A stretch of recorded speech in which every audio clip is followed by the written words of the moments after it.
Depuis le 15 octobre dernier, Chris se battait pour maintenir sa place au sein du château de Dammaril-Ellis dans la nouvelle saison de la Star Academy.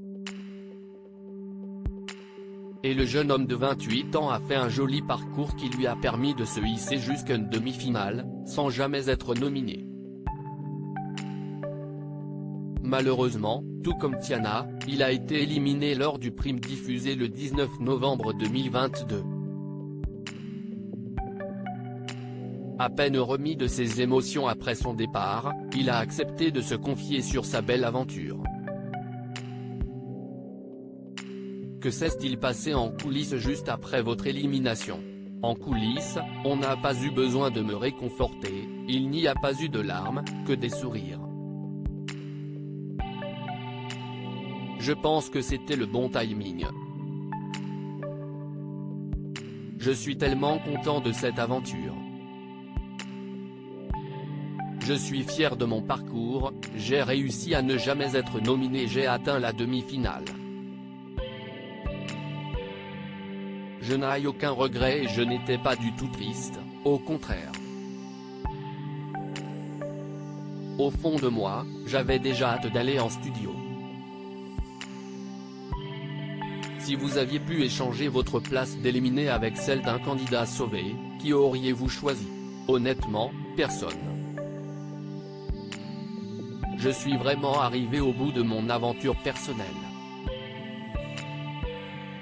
Je pense que dans les 6 demi-finalistes, chacun méritait sa place. Quel est votre meilleur et votre pire souvenir? Mon meilleur souvenir, ça va paraître bateau mais CIST ce premier prime, lorsqu'on arrive au château. Faire la Star Academy était un rêve que j'avais depuis tout petit, CIST incroyable cette sensation. Et le pire souvenir, CIST tous les départs de mes meilleurs potes, notamment le départ de Stan qui a été très compliqué.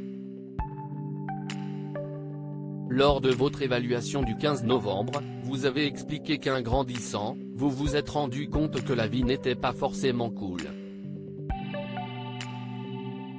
Pour quelle raison? Cette analyse fait partie de mon histoire.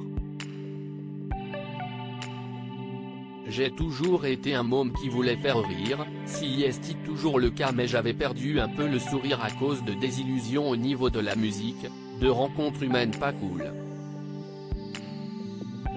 J'ai commencé à être anxieux vers mes 24 ans, à cause de gens qui n'étaient pas forcément cool, qui me pointaient du doigt et ça a entraîné des dépressions.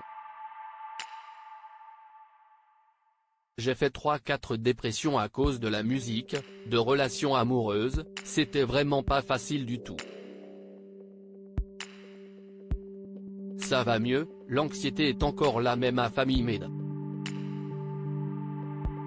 J'ai envie d'aider ces personnes avec ma musique, mon univers, faire en sorte que certains se sentent moins seuls. Ça m'aide à me dire que je vais être utile. Vous formiez un binôme de choc avec Stanley, du jour au lendemain, des tensions sont survenues entre vous. Que s'est-il passé? CIST compliqué, après CIST comme dans toutes les relations. Il y a des hauts et des bas, et puis en cohabitation ce n'est pas simple, on n'y arrivait plus, il n'y avait plus cette alchimie, et on le ressentait tous les deux je pense. Il y avait des choses qui me déplaisaient et Stan le savait. Je n'ai pas forcément envie de déblatérer là-dessus. En tout cas, aujourd'hui ça va mieux et CIST le principal. Je suis très content de retrouver mon petit Stan. Vous ne sembliez pas porter Louis dans votre cœur. Pour quelle raison? Je ne dirais pas que je ne le portais pas dans mon cœur, j'avais peut-être moins d'affinité avec lui. Je pense que dans ce genre d'aventure on ne peut pas forcément s'entendre avec tout le monde. Mais je n'avais pas de différend avec lui, Louis ça reste quelqu'un de drôle et de gentil, donc il n'y a pas de malentendu entre lui et moi. Une séquence au cours de laquelle vous échangez un bisou sur la bouche avec Julien a fait le buzz. Que s'est-il exactement passé ce soir-là? Julien, si est un mec avec qui j'ai grave rigolé, on était sur la même vibe, c'était détente. En fait, on ne sait pas pourquoi, on avait envie de se faire un bisou juste pour le kiff, pour rire. Et franchement, il n'y a rien du tout. Ça m'a fait sourire de voir que ça faisait parler mais il n'y a rien, Julien est un très bon pote. À leur sortie, beaucoup de candidats ont dit être en couple et que si est pour cette raison qu'il n'y a pas eu d'histoire d'amour. Est-ce votre cas? Je suis fortement célibataire. Mais oui, il y a beaucoup de personnes en couple. Pour ma part, je ne m'étais pas mis de barrière en cas de belle rencontre ou de coup de cœur. Mais j'étais tellement focus sur la musique, je me suis tellement battu pour en arriver là, que je ne ressentais pas du tout le besoin d'être avec quelqu'un. En tout cas, dans notre promotion, c'était vraiment très amical, une grande famille. On n'a pas donné ce que les gens attendaient, rire. Y a-t-il eu des embrouilles? Il y a peut-être des phrases qui ont été dites et qui ont pu toucher certaines personnes mais il y avait toujours des explications derrière. Il n'y a jamais eu d'embrouille. Après, peut-être que j'ai loupé des trucs mais je ne crois pas.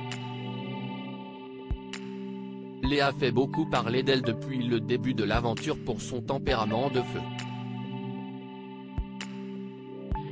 Certains la désignent même comme une peste. Qu'en pensez-vous? Léa ce n'est pas une fille méchante, elle est très gentille, elle est super drôle, j'ai tellement rigolé avec elle si est incroyable. Toutes les images ne sont pas montrées, peut-être que des choses ont été sorties de leur contexte mais Léa n'est pas une fille méchante, elle a son caractère, il faut l'accepter comme elle est. Avec quel professeur avez-vous eu le plus de mal? Au tout début, très sincèrement, je craignais un peu Yanis, Marshall, le professeur de danse, note de la rédaction. Je me suis dit qu'il avait un gros caractère et je me demandais si j'allais être en accord avec sa manière de fonctionner. Au final je m'entends super bien avec lui, il m'a même invité à son anniversaire. Quel est celui avec qui vous vous êtes le mieux entendu? Si je dois choisir si est Laure, Ballon, la professeure d'expression scénique, note de la rédaction. Un énorme coup de cœur dès le premier prime. Quand elle me parlait, elle était toujours bienveillante. J'avais l'impression que c'était ma mère dans cette aventure. Elle était là pour moi, elle est adorable et elle m'a beaucoup apporté, notamment sur le fait de profiter de l'instant présent et de lâcher prise. Vous avez souvent été déçu des remarques de Michael Goldman au sujet de vos prestations. Avez-vous l'impression qu'il était plus dur avec vous qu'avec les autres? Oui, je l'ai souvent trouvé très dur, je lui en ai même parlé après le prime et en fait il m'a clairement dit qu'il en attendait plus de moi, qu'il adorait mon timbre de voix. Donc je comprends qu'il me pousse plus, surtout dans une aventure comme ça. C'était dur à encaisser mais toujours dit avec bienveillance. Toute reproduction interdite sans la mention de Pure People. Comme